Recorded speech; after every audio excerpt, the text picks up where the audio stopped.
primera comisión que va a buscar el dictamen para la boleta única papel que ya venía con media sanción de diputados.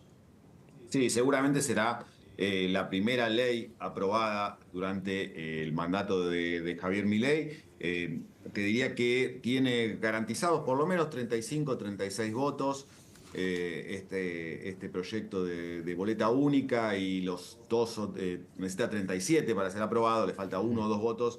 Y hay dos o tres senadores que todavía no adelantaron el sentido de su voto, pero que van encaminados a repetir esa mayoría de 39 senadores con la que Victoria Villarruel al principio de la gestión logró imponer el reparto de posiciones en las comisiones y de autoridades en la Cámara contra el kirchnerismo, el peronismo básicamente de impronta kirchnerista que tiene 33 integrantes en sus dos bloques.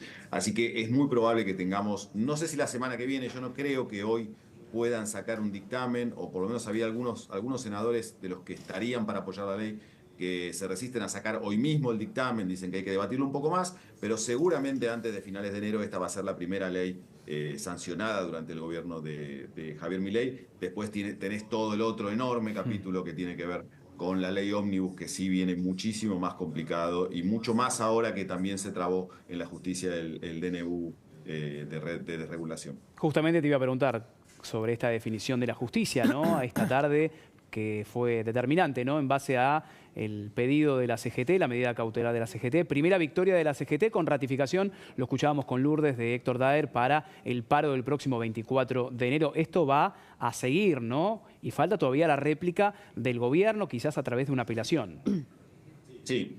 Lo que suspende la Cámara del Trabajo es específicamente el capítulo de la reforma laboral, que era probablemente el más sustancial de todos los que incluía aquel DNU, o el que más impacto inmediato podía tener sobre las relaciones económicas. Eso queda suspendido y con un fallo que da la impresión de que, si bien la suspensión es cautelar, los argumentos que establecen los jueces probablemente terminen en un fallo sobre el fondo de la cuestión en el mismo sentido.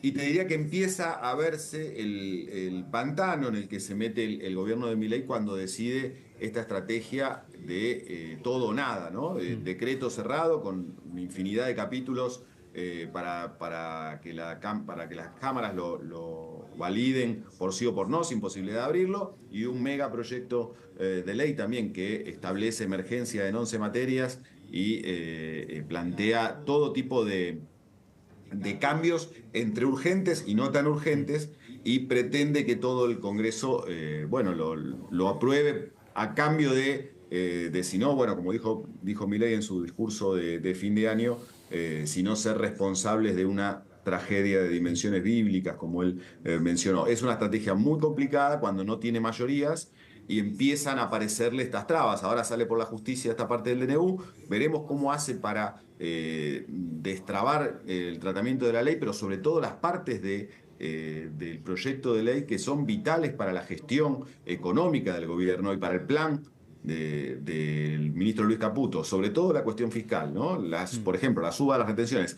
Si esa ley se queda demorada meses y meses en el Congreso porque es un paquete inabarcable, son menos tiempo que tiene Luis Caputo para poder aplicar o para poder recaudar y hacer el ajuste que pretende en la medida que estaba planificado, ¿no? Entonces es muy complicada la estrategia, hay que ver si ahora está a tiempo el gobierno de revisarla y de empezar a ver si plantea de otra forma la discusión de sus reformas. No, y además recomponer incluso la relación con los gremios. Ya habíamos visto algunas reuniones gremio por gremio, ¿no? Armando Cavalieri de Comercio, Gerardo Martínez de UOCRA. Quizás reformula la estrategia para limar asperezas, tender un canal de diálogo.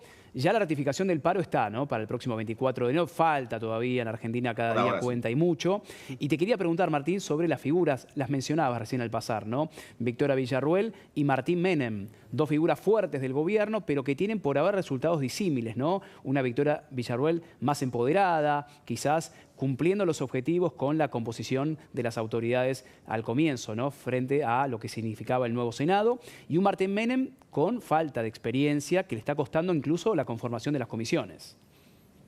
Avanzó mucho más rápido Villarroel, como bien decís. El Senado le daba también una geografía un poquito más fácil en la que moverse, son menos y también tenía la posibilidad matemática de armar ese bloque que armó para enfrentar al kirchnerismo. Lo armó, te diría, muy astutamente y muy rápido, y pudo tomar en las riendas del control del Senado casi, te diría, a tiempo récord, y eso fue muy positivo para los intereses del oficialismo y del gobierno. Y como decís, la Cámara de Diputados todo viene mucho más lento, y sobre todo se está notando esta dificultad para gestionar, para manejar poder de parte de Martín Menem, pero también de todo el bloque de La Libertad Avanza.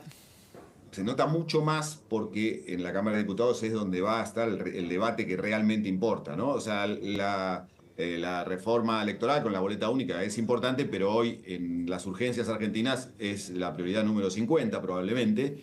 En cambio, todo lo que se va a debatir en la Cámara de Diputados, que tiene que ver directamente con el ajuste, tiene que ver con lo impositivo, y por eso se inicia por ahí, por mandato constitucional, es mucho más relevante, y ahí viene mucho más atrasado, y esto pronostica, por lo que también cuentan los diputados de la oposición o de los partidos que podrían ser eventualmente aliados de La Libertad Avanza, cuentan o describen un panorama muy caótico todavía de ordenamiento del trabajo en esa Cámara, y lo principal es que todavía no tenemos conformadas las comisiones, y que todavía el debate que el gobierno le exige a los diputados iniciar no se puede iniciar porque justamente no están dadas las condiciones de funcionamiento de la Cámara. Sabemos, Martín, que la relación con los gobernadores es clave para el gobierno nacional a través de la figura de Guillermo Francos, el ministro del Interior, pero también tenemos en cuenta que hay algunos gobernadores que empiezan a cuestionar diferentes aspectos de la reglamentación. Por ejemplo, los gobernadores de la Patagonia ayer sacando un documento, un comunicado, cuestionando las modificaciones a la ley pesquera, no al régimen pesquero, sobre todo para las provincias afectadas con respecto a esta industria tan importante para la Argentina. Y recién mencionabas el a todo o nada, ¿no? ¿Cuál sería la estrategia, ¿no? Presentar el paquete completo de reformas, seguir negociando después punto por punto para que cada uno de los gobernadores o alguno de los sectores de la oposición convaliden el grueso, lo más importante de las reformas de Javier Milei. Sí, mira, creo que es fundamental para entender lo que está queriendo hacer Milei, esta idea de superar su debilidad con una muestra de poder absoluto, con un intento de mostrar poder absoluto, y por eso descarta la negociación y toca demasiados intereses al mismo tiempo. En algunos casos no sé si a conciencia incluso de la cantidad de intereses y de las ventajas o desventajas que tiene tocar esos intereses, y le está generando demasiados frentes de batalla al gobierno. Yo no creo que no hay una estrategia deliberada, o no hay por lo menos un rumbo claro de qué se busca con esa cantidad de enfrentamientos a la vez. Entiendo que lo que Milei está buscando es decir, yo en este momento me sostengo en el apoyo popular, en el 55% que saqué en las elecciones, y en que es el único político validado realmente en un momento de gran desprestigio de la política, y aprovecho este momento angelado para declararle la guerra a todo el sistema político y tratar de doblegarlos de entrada para así poder superar esa debilidad institucional de la falta de mayorías en las cámaras, y así poder tener manos libres para gobernar y tratar de aplicar mi plan. Pero en ese camino empiezan a aparecer los obstáculos, ¿no? La política no es un Excel en el que uno saca un par de cuentas y dice, bueno, lo tiramos para adelante y avanzamos. Claro. Lo que un político a veces proyecta, después empieza a chocar con distintos aspectos de la realidad, y creo que eso es lo que le está pasando hoy a Milei, ¿no?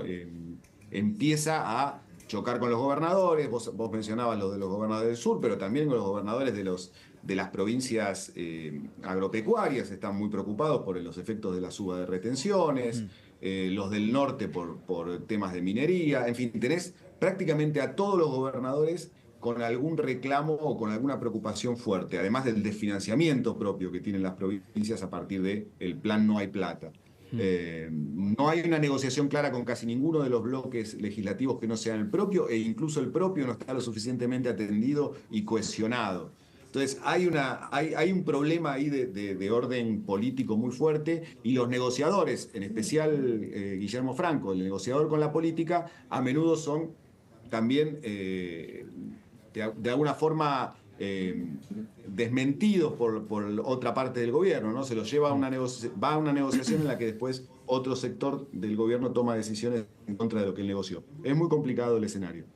Es el arte de la política, Martín, lamentablemente, para el gobierno. Va a tener que negociar, va a tener que negociar con la oposición, con los gobernadores. Para eso el Congreso, ¿no? El Senado, la Cámara de Diputados, donde están representadas todas las voces, las minoritarias, las mayoritarias, y sobre todo con el ojo puesto en la justicia, ¿no? Con este freno, esta primera derrota o traspié, mejor dicho, para el gobierno a través de las reformas laborales. Seguramente un verano con muchísima actividad y las próximas horas que van a ser determinantes. Martín, muchísimas gracias como siempre.